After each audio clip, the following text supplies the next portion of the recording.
আমি ঢাকা বিশ্ববিদ্যালয়ে বর্তমান আমার 22 সেশন, আমি সেই সেশন অনুযায়ী 3rd ইয়ারে থাকি। কিন্তু আমার হাতে লিখতে পারার না কারণে বা এই লিখতে পারার অসুবিধাটার কারণে আমি এখন 1st ইয়ারের গণ্ডিটা পার করতে পারি না। আমি গুলি খাওয়ার পর থেকে বিভিন্ন জায়গায় চিকিৎসা নিয়েছি শুধুমাত্র এই এক উদ্দেশ্যে, যেন আমার হাতটা ভালো হয়। আমার হাতের মূল সমস্যা হচ্ছে যে আমি লিখতে পারি না। যে গুলি করার পর আমি যখন অচেতন ছিলাম তখন ছাত্রলীগ মারধর করছে আমাকে, আমার হাতে পাড়া দিচ্ছে ইত্যাদি ইত্যাদি। আমাকে ডাস্টবিনে নিয়ে যে ফালাই দিছে। গুলি খাওয়ার পরেও যেমন ছিল এখনো তাই। ডান হাতটা সবসময় ঝমঝম করে, হাত মনে হয় যে অবশ, হাতে শক্তি নাই এবং ব্যথা এটা তো কন্টিনিউয়াসলি 24 ঘন্টা থাকেই।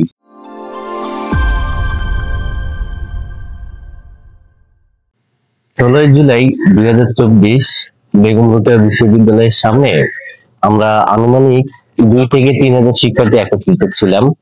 আমরা স্লোগান দিচ্ছিলাম, আমরা আমাদের দাবি দাওয়া বলছিলাম। তো একটা পর্যায়ে হঠাৎ পুলিশ মারমুখী ভঙ্গিতে চলে আসে।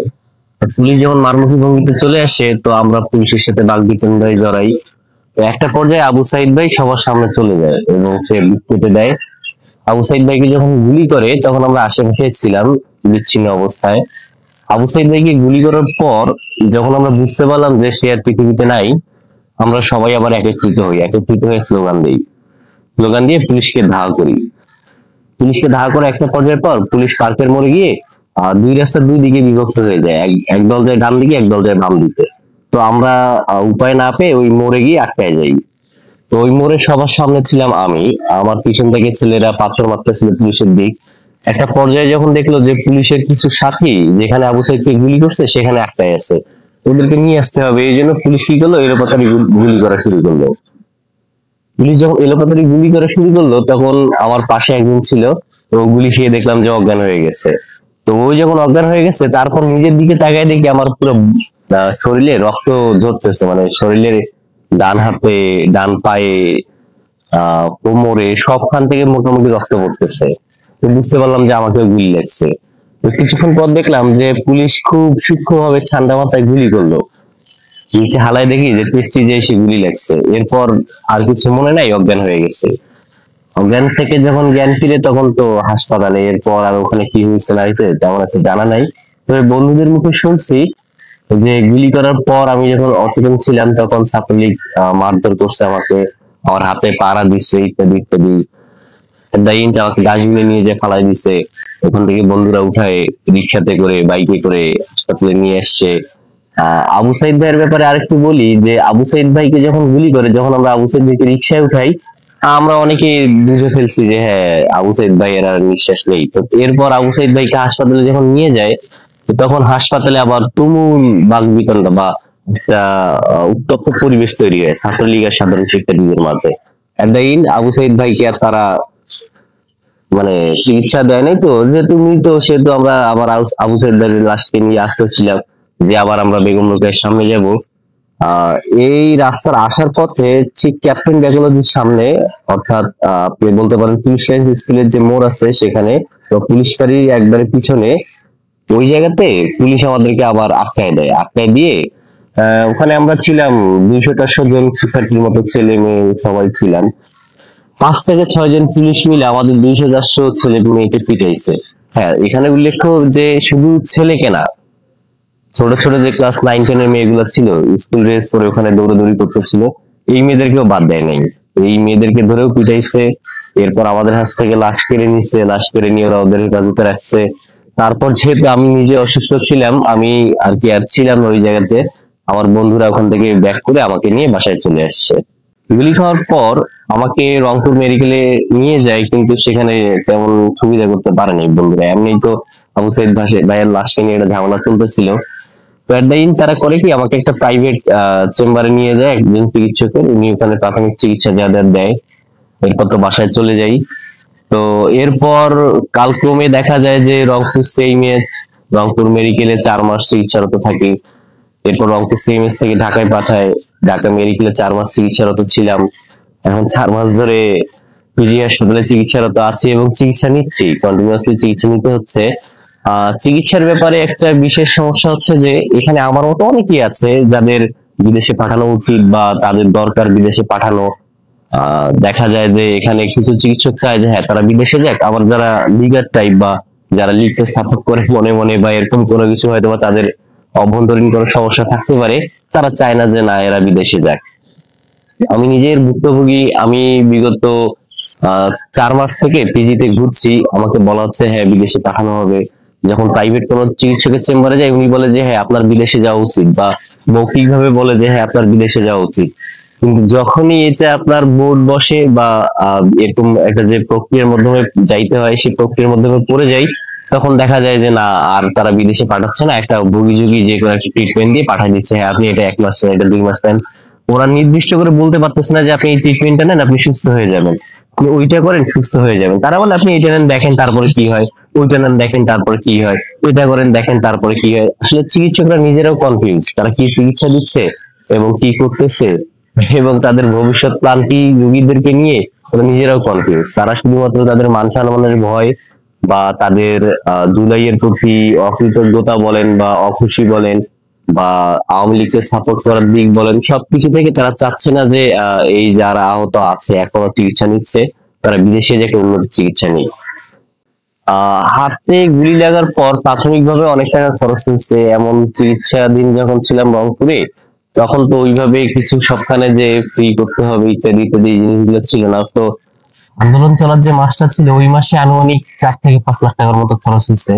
তো এই খরচটা কিছু ডিপার্টমেন্ট থেকে বিয়ার করছে, কিছু পরিবার থেকে বিয়ার করছে, এভাবেই চলছে। তো এর পরবর্তীতে জুলাই শহীদ স্মৃতি ফাউন্ডেশনের প্রচুর ঘোরাঘুরি করছি, যেমন ঢাকা মেডিকেলে চিকিৎসারত ছিলাম।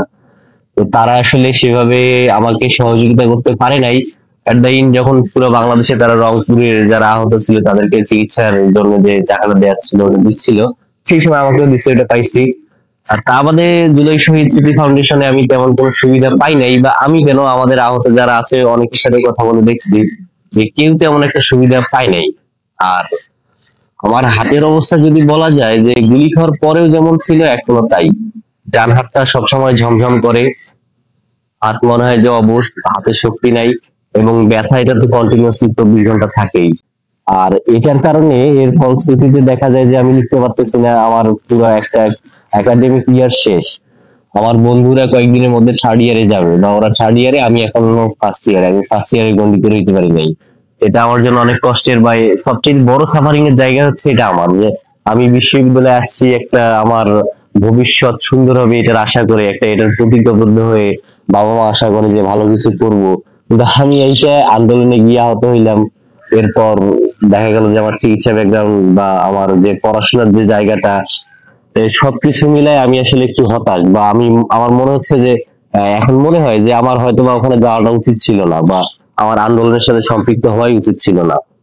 আমি গুলি খাওয়ার পর থেকে বিভিন্ন জায়গায় চিকিৎসা নিচ্ছি শুধুমাত্র এই এক উদ্দেশ্যে, যেন আমার হাতটা ভালো হয়। আমার হাতের মূল সমস্যা হচ্ছে যে আমি লিখতে পারি না। আমি ঢাকা বিশ্ববিদ্যালয়ে বর্তমান আমার 22 সেশন, আমি সেই সেশন অনুযায়ী থার্ড ইয়ারে থাকি, কিন্তু আমার হাতে লিখতে পারার না কারণে বা এই লিখতে পারার অসুবিধাটার কারণে আমি এখন ফার্স্ট ইয়ারের গন্ডিটা পার করতে পারি না। আমার সাইকোলজিতে যেহেতু ইয়ার সিস্টেম, 1 বছর একটা করে ইয়ার পার হয়। তো আমি যদি প্রথম ইনকোর্স বা সেকেন্ড ইনকোর্স, যে দুটো ইনকোর্স থাকে, এই ইনকোর্স দুটোতে অ্যাটেন্ড করতে না পারি, তাহলে আমার ফাইনাল পরীক্ষাটা দেওয়া বৃথা, বা ফাইনাল পরীক্ষা দেওয়ার তেমন কোনো মান যোগ আসে না। তো যেহেতু 1 বছর থেকে চিকিৎসা নিচ্ছি, 1 বছরে আমার শেষ সেকেন্ড ইয়ারটা চলে গেল, এখন বন্ধুরা থার্ড ইয়ারে। বা আমি যখন ঢাকা মেডিকেলের চিকিৎসা ছিল, মানে ঢাকা মেডিকেলে আমার ডান হাতে একটা সার্জারি করায়, লিখতে পারতাম না, যে যদি সার্জারি করার পর লিখতে পারি, এই আসে একটা সার্জারি করা হয়। তো এই সার্জারি করতে গিয়ে আবার আমি ফার্স্ট ইয়ারের পরীক্ষা দিতে পারি নাই। তো সবকিছু মিলে দেখা যায় যে আমি এটাতে এমনটা একটা হতাশ, বা আমার হতাশার পর্যায়টা এত পরিমাণে গেছে যে আমি যদি আর 6টা মাস লিখতে না পারি, বা আমার লেখার ক্ষমতা যদি 6 মাস বা 1 বছরের মধ্যে আসতে না পারে, দেখা যাবে যে আমার বন্ধুরা ফোর্থ ইয়ার শেষ করছে বা অনার্স শেষ করে চাকরির প্রিপারেশন নিচ্ছে, আর আমি এখনো ফার্স্ট ইয়ারে পড়ে আছি। তো এরকম একটা জীবন আমি কখনোই কাম্য করি না, বা এই জীবনে আমি আমার জন্য, বা আমার মনে হয় যে আমি হয়তো বা বাবা মার জন্য বার্ডেন হয়ে যাবো একটা।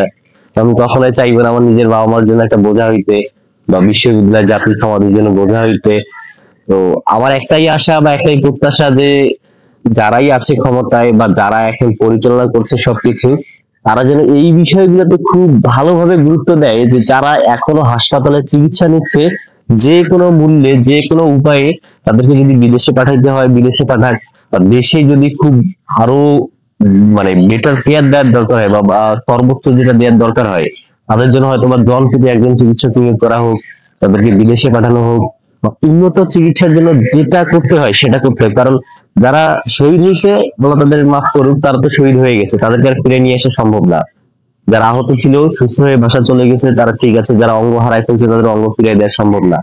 কিন্তু যারা এখনো চিকিৎসা নিচ্ছে এবং চিকিৎসার মাধ্যমে সুস্থ হওয়া সম্ভব, তাদের ব্যাপারে যেন সরকার বা যারা ক্ষমতায় আছে তারা আরো সংবেদনশীল হোক, যে হ্যাঁ তাদেরকে চিকিৎসা দেওয়ার মাধ্যমে যত দ্রুত পারা যায় সুস্থ করা, নয়তো তারা দেশ ও জাতির জন্য একটা বোঝা হয়ে যাবে, পরিবারের জন্য একটা বোঝা হয়ে যাবে, আর এটা তাদের প্রতি অসম্মান ছাড়ার কিছুই না। আর আমাদের যারা এই পরিস্থিতি করছে, মানে আমরা যাদের কারণে এই পরিস্থিতিতে পড়ে আছি বা যাদের জন্য আমাদের গুলি করা হয়েছে, তাদের জন্য খুব দ্রুত বিচারের ব্যবস্থাটা করা হয়। এই বিচারটা আসলে তাদের যদি আমরা এই এই অবস্থায় যদি আমরা এই যে অসুস্থ অবস্থায় যদি তাদের বিচারটা দেখতে না পারি, তাহলে হয়তো বা মানসিক শান্তিটা আমরা পূর্ণাঙ্গভাবে পাবো না। কারণ তারা জেনে বুঝে নিজের দেশের মানুষ একই সাথে ঘুরছে একই সাথে ফিরছি, তারাই আমাদের উপর গুলি করছে, তাদেরও বাচ্চা কাচ্চা ছিল, তাদেরও সন্তান ছিল, কিন্তু তারা এসবের কোনো কিছুই তোয়াক্কা করে নাই। শুধুমাত্র পদ পদবীর আশায়, শুধুমাত্র ক্ষমতায় টিকে থাকার আশায় আমাদেরকে নির্মম ভাবে গুলি করছে। এই যে আপনি দেখলে হয়তো বা বুঝতে পারবেন যে যারা আহত বা যারা নিহত হয়েছে বা যারা শহীদ হয়েছে সবাই মোটামুটি আমাদের এজের বা আমাদের থেকে একটু কম বেশি হবে, অর্থাৎ শিক্ষার্থী। এই শিক্ষার্থীকে যে যারা গুলি করতে পারে, যারা মারতে পারে, আসলে তারা মানুষ না, তারা পশু। তাদের বিচার হওয়ার দাবি আমার না পুরো দেশের। এটা আমরা 5 তারিখেই বা 5ই আগস্টে আমরা দেখছি যে মানুষ কিভাবে এই জিনিসটার বিরোধিতা করছে, কিভাবে শিক্ষার্থীদের সাপোর্ট করছে। আমরা আশা করবো এখনো মানুষ সেভাবে আমাদেরকে সাপোর্ট করে যাবে। ইনকিলাব জিন্দাবাদ।